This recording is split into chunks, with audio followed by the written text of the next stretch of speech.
네, 거리 두기가 한 번 더 완화되면서 그간 화장이 권고됐던 코로나19 사망자 시신에 대해서도 유족이 원하면 매장을 할 수 있게 됐습니다.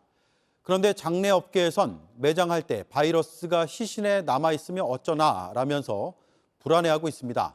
30여 곳의 장례식장이 염습 거부 입장까지 밝히고 있습니다. 팩트체크를 해보겠습니다.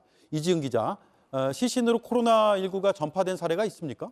네, 시신에서 전파됐다라고 결론이 내려진 사례는 없었습니다. 예. 저희가 여러 논문을 살펴봤는데요. 지난해 독일 한 연구진은 사망 후 시신에서 36시간 가까이 바이러스가 활동한다고 보고한 바 있습니다. 하지만 이 바이러스가 다른 사람에게 전파됐는지 입증하진 않았습니다.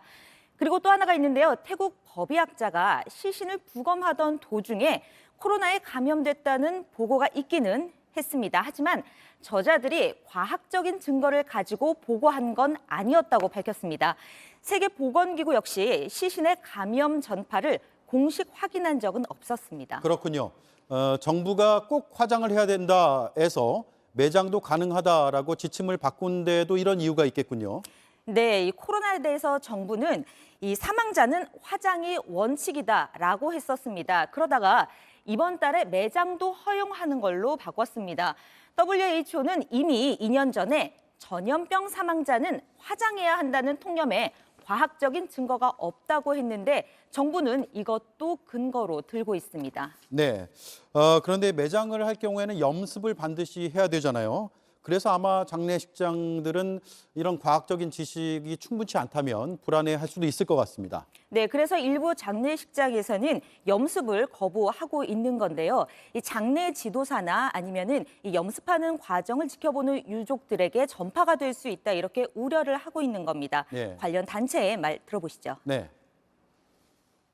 시신백을 개봉을 한 상태에서 기존에 있는 환자복이라든지 싹 다 걷어내시고 아무리 보호구를 입는다 하더라도 접촉 감염의 우려가 발생할 소지가 있지 않겠느냐. 자, 그렇다면 과학적으로는 어떻게 봐야 될까요? 네, 이 WHO는 고인을 씻기는 일 그리고 머리와 손톱을 다듬는 일, 우리나라로 따지면 이제 염습에 해당하는 부분인데요. 이런 것들을 할 때 방역 가운이나 마스크, 고글 등 이 눈 보호대 등을 하면 큰 위험은 없다고 공지했습니다. 호흡에 의해 전염되기 때문에 시신이 크게 위험하지 않다는 겁니다. 전문가들 중에선 이 분비물에 바이러스가 묻어 있을 수 있어 주의를 해야 한다고 말하는 이들도 있지만 이들 역시 보호장구를 착용하면 크게 우려할 필요는 없다고 했습니다. 그렇군요. 다행이긴 한데 그래도 대비는 철저히 해야 될 것 같습니다. 네, 그래서 정부가 매장에 대한 지침은 내려보냈는데 이 염습을 할 때 주의 조치는 내놓지 않아서 현장에서 혼란을 겪고 있는 겁니다. 이 장례식장들의 입장도 감안할 필요가 있어 보입니다.